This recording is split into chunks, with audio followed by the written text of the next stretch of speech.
Teman-teman yang dimuliakan oleh Allah Subhanahu wa taala, kita akan belajar tentang adab bergaul bagi anak-anak kita, terutama anak-anak yang akan menuju baligh ya.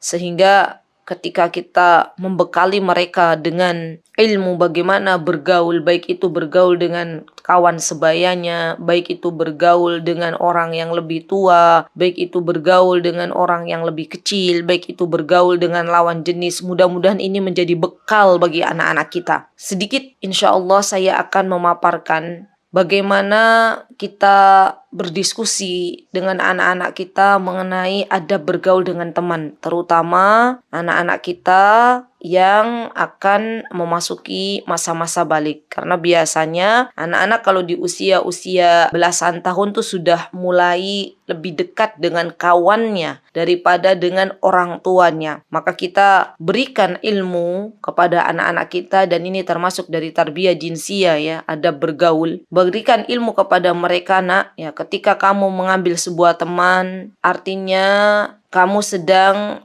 mengambil as-suhbah. Kalau dalam bahasa Arabnya itu yang namanya teman itu suhbah ya. Suhbah itu lebih kepada sahabat, pertemanan yang dekat. Maka apa yang Rasulullah SAW telah jelaskan ketika seseorang dia mengambil temannya, dan biasanya anak-anak kita mengambil teman itu untuk dijadikan sebagai tempat curhat, untuk dijadikan sebagai tempat bermain ya.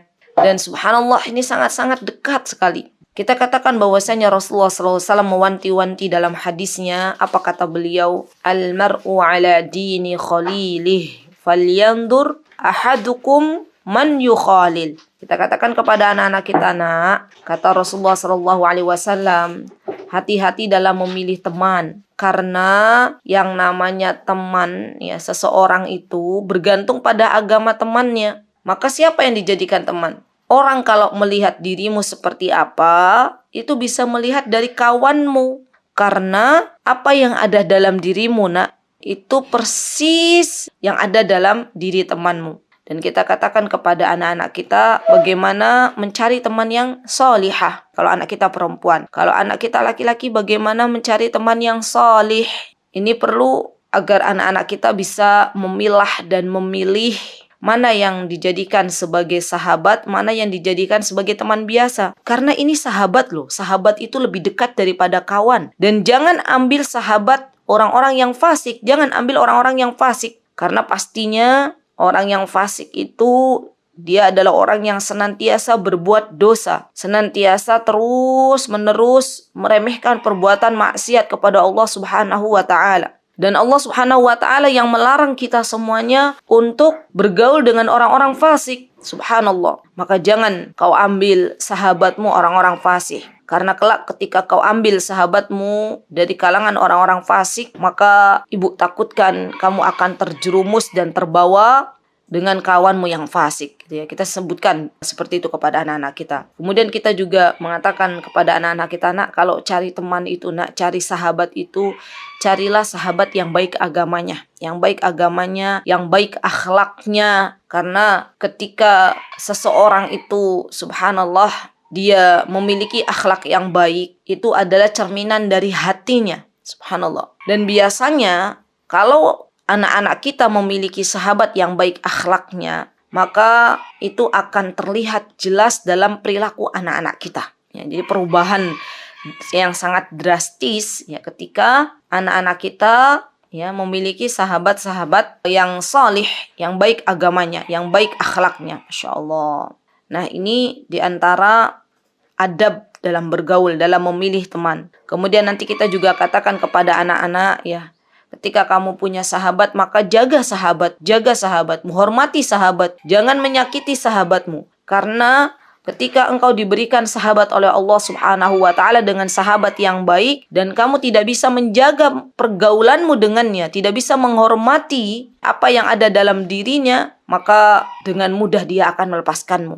Kemudian kita juga memberitahukan kepada anak kita, ketika bergaul dengan teman sebayamu, maka kamu harus saling tolong-menolong dalam kebaikan, bukan dalam keburukan. Karena yang namanya anak muda itu, ibu-ibu, mbak-mbak yang dimuliakan Allah, itu sangat-sangat mudah yang namanya dikomporin, ya. Ada orang yang mengomporin untuk saling tolong-menolong dalam kejelekan, mereka akan ikut. Maka kita pesan kepada anak kita, kalau kamu punya teman, maka tolong-menolonglah. Ya, boleh tolong-menolong, tetapi ada koridor yang harus diperhatikan, yaitu tolong-menolong dalam kebaikan. Ini diantara contoh bagaimana kita memberikan gambaran kepada anak-anak kita agar mereka memilih teman, dan juga tak lupa untuk saling menasehati dalam kebenaran dan dalam kesabaran, karena ini adalah perintah dari Allah Subhanahu wa taala. Nak, kalau kau melihat kawan berbuat salah, berbuat maksiat, maka jangan segan-segan kau nasihati. Dan ketika engkau pun membutuhkan nasihat, maka katakan kepada temanmu, tolong nasihati diriku. Karena memang yang namanya teman yang baik itu adalah teman yang tidak akan membiarkan kawannya sendiri, yang tidak akan membiarkan sahabatnya sendiri terjerumus ke dalam jurang maksiat. Masya Allah. Dan ini adalah sebuah hal yang tidak perlu kita atau tidak kita sepelekan, ya, karena sangat berhubungan erat dengan agama anak-anak kita. Kemudian setelah kita mencoba berdiskusi dengan anak-anak kita bagaimana memilih teman yang baik, maka kita juga berusaha untuk menjelaskan kepada anak-anak kita bagaimana adab bergaul dengan orang yang lebih tua, ya. Karena anak kita itu kan biasanya kalau usia-usia mendekati balik, dia sudah mulai bersosialisasi. Dan ketika bersosialisasi itulah dia akan mendapatkan orang-orang yang lebih sepuh, orang-orang yang lebih tua. Miris teman-teman, di zaman sekarang itu banyak anak-anak muda yang dia sudah tidak tahu lagi bagaimana beradab kepada orang yang lebih sepuh, kepada orang yang lebih tua. Padahal jelas di dalam Islam itu telah dijelaskan, bahkan Islam telah menganjurkan bagi kita semuanya untuk menghormati orang yang lebih tua dan menyayangi sosok yang lebih muda. Maka kita katakan, nak, gurumu di sekolah, siapapun orang yang lebih tua, maka hendaklah kau hormati, hendaklah engkau berbuat sopan, ya. Karena itu ajaran dari agama kita, Masya Allah. Dan ketika engkau bertemu dengan orang yang lebih kecil, ya, dengan orang yang lebih muda, maka hendaklah kau menyayanginya, karena itu pun ajaran atau bagian ajaran dari agama kita. Subhanallah, bagaimana ketika Allah Subhanahu wa taala mengatakan, ya, kepada Rasulullah sallallahu alaihi wasallam, ketika itu Allah Subhanahu wa taala berpesan, "Wakhfid lahuma janahadzulli minar rahmah wa qur rabbirhamhuma kama rabbayani shaghira." Kata Allah Subhanahu wa taala, dan rendahkanlah dirimu terhadap mereka, ya, terhadap orang yang lebih tua, ya, dengan penuh rasa kasih sayang, apalagi kepada orang tua anak-anak kita, kepada kita, maka kita pun harus bisa memberikan itu semuanya. Nah, kemudian setelah kita memberitahu kepada anak-anak kita, berdiskusi dengan anak-anak kita, dan kita mengatakan bahwasanya kata Rasulullah SAW, ya, ketika itu Rasulullah berpesan, "Man lam yarham saghirana wa ya'rif haqqa kabirina falaysa minna." Lihat, apa kata Rasulullah SAW? Barang siapa yang tidak menyayangi anak kecil,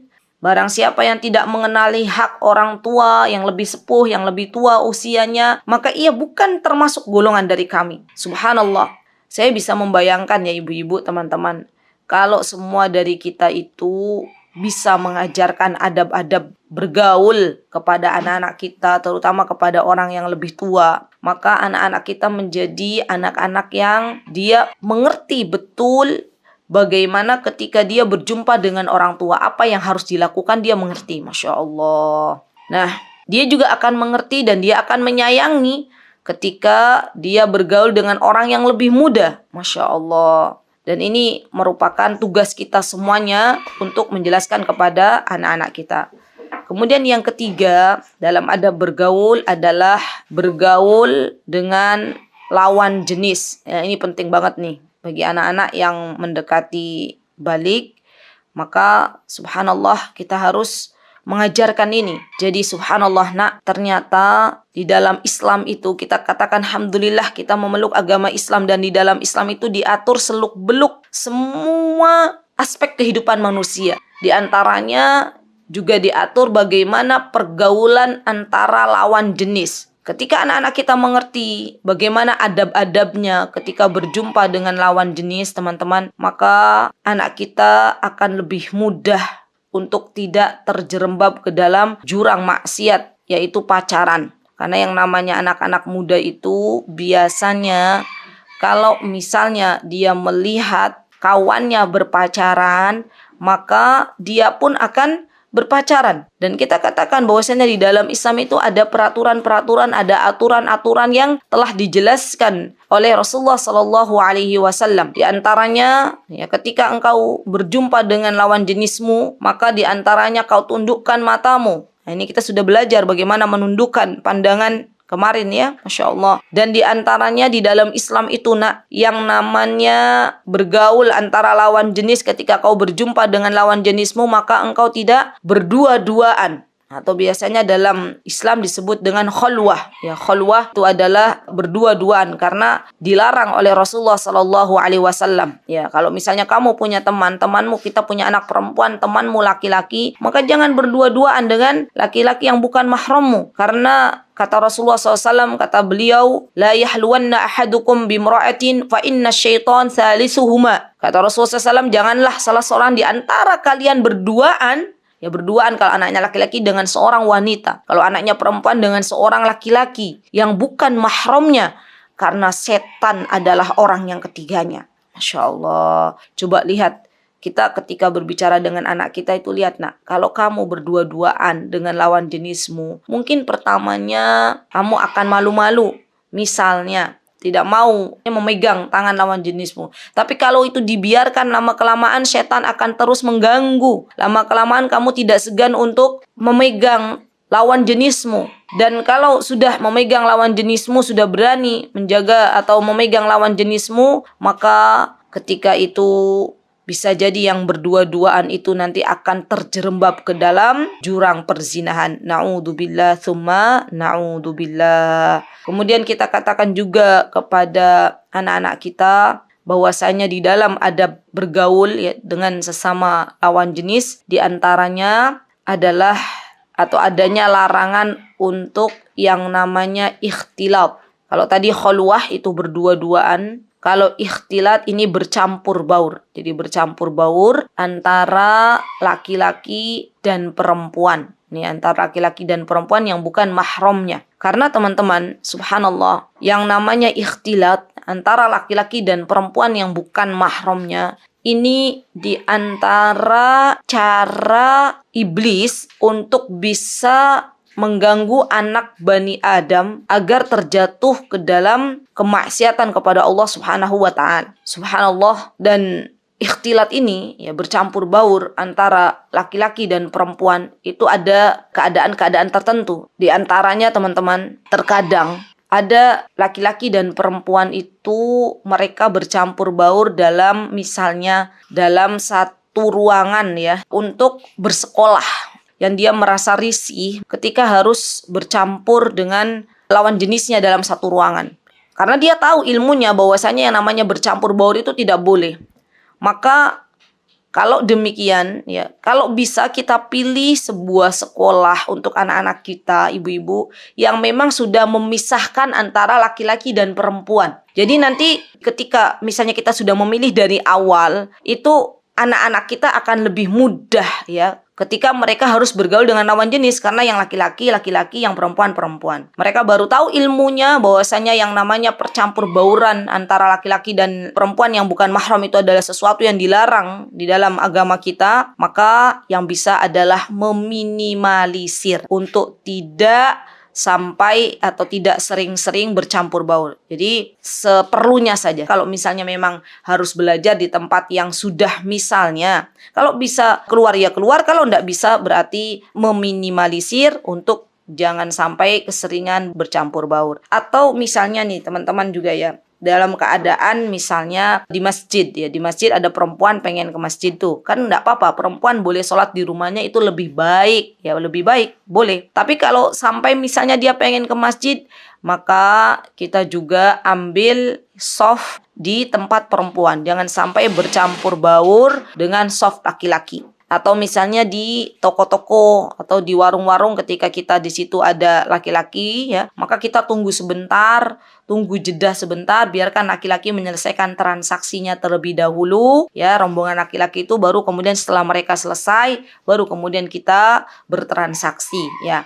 Subhanallah teman-teman, ini yang memang PR untuk kita semuanya ya. Terkadang bab ikhtilat ini percampur bauran antara laki-laki dan perempuan yang bukan mahram itu terjadi di mana-mana. Padahal jelas yang namanya percampur bauran antara laki-laki dan perempuan yang bukan mahram ya, itu dilarang di dalam Islam ya, Masya Allah, karena merupakan di antara sebab terjatuhnya seseorang ke dalam bermaksiat kepada Allah Subhanahu wa taala. Nah, setelah kita mengajarkan anak-anak kita bahwasanya yang namanya ikhtilat atau bercampur baur antara laki-laki dan perempuan itu tidak dibenarkan di dalam Islam, maka kita katakan kepada anak-anak kita, berarti nak, kamu ketika kelak nanti ya berjumpa dengan laki-laki yang bukan mahrammu, kamu tunggu sejenak ya, jangan sampai kamu nyelonong bercampur baur, apalagi sampai, kan kadang begini, kalau anak-anak itu kalau nggak diajarkan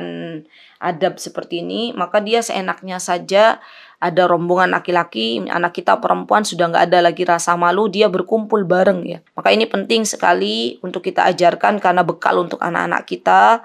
Subhanallah, karena yang namanya perzinahan di zaman sekarang itu sudah banyak sekali merebak di mana-mana. Semoga Allah Subhanahu wa taala menjaga anak-anak kita dari yang namanya perzinahan, dari yang namanya berpacaran. Dan kita juga boleh ya mengatakan kepada anak-anak kita, nak, yang namanya pacaran itu adalah sesuatu yang tidak diperbolehkan di dalam Islam, karena ini merupakan cara iblis menyesatkan anak Bani Adam. Kalau memang kamu sudah siap untuk menikah, kalau yang namanya sudah balikan artinya dia sudah siap untuk menikah, maka kamu pelajari dulu bagaimana ilmu untuk menikah ya. Kalau memang sudah dipelajari bagaimana ilmu untuk menikah ya, sudah tahu ilmunya, sudah siap, maka boleh kamu menikah. Dan itu menikah lebih baik daripada kau pacaran ya, Masya Allah. Dan bagi kita nih ibu-ibu yang dimuliakan oleh Allah Subhanahu wa taala, hendaklah turut berdoa ya, karena doanya ibu itu kan mustajab. Ya Allah, jagalah anak-anak kami dari perbuatan-perbuatan fahisyah. Ya Allah, berikanlah kepada anak-anak kami jodoh-jodoh yang salih dan salihah. Kalau memang sudah waktunya untuk menikah, mudahkanlah mereka untuk menikah. Berikanlah mereka teman yang salih, teman yang baik. Jadi kalau pas ngelepas anak-anak belajar di sebuah tempat itu, minta kepada Allah agar mereka tuh diberikan teman-teman yang baik, ibu-ibu. Teman-teman yang salih dan salihah. Karena teman-teman ini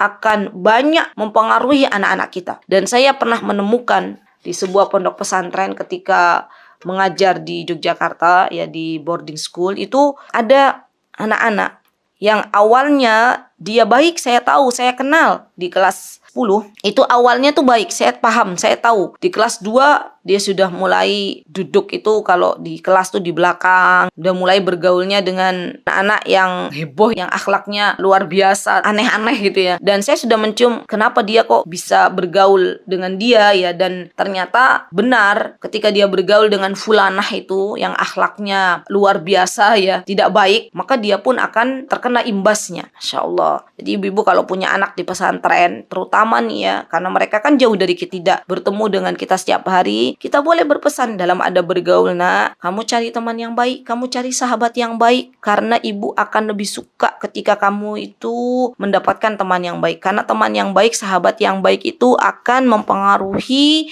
agamamu, akan mempengaruhi akhlakmu ya. Dan ini pesan kepada anak-anak kita.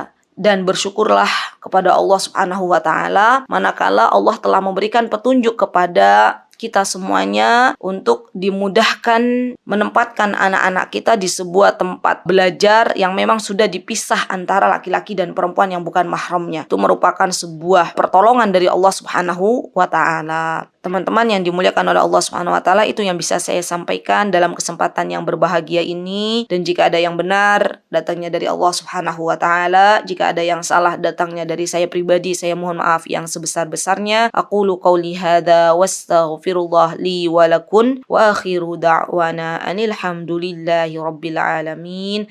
Wassalamualaikum warahmatullahi wabarakatuh.